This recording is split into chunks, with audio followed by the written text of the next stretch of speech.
Naghahanda na ng kontrademanda ang kampo ng dating aktor na si Royet Padilla laban sa kapitbahay niyang nagpakulong sa kanya. Sa aking eksklusibong panayam kay Royet, mariin niyang itinanggi ang mga paratang laban sa kanya. Narito po ang aking report.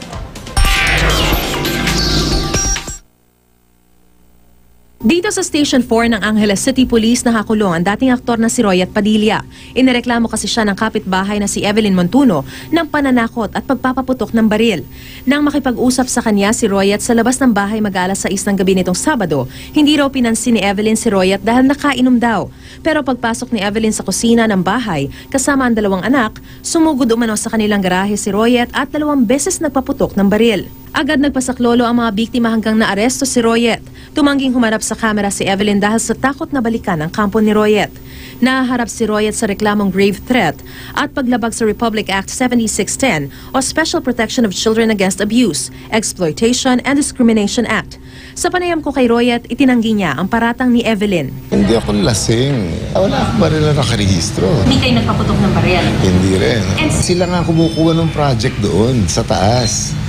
Sa akin ibinigay ng mga katutubo, ayaw sa kanila.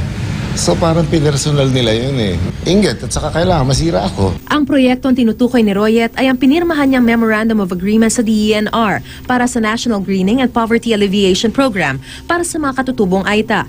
Dagdag pa ni Royet, siya pa raw ang pinagnanakawan ng kapitbahay. Talagang ninanakawan akong pwersahan doon sa bahay. Nung mga kapitbahay niyo?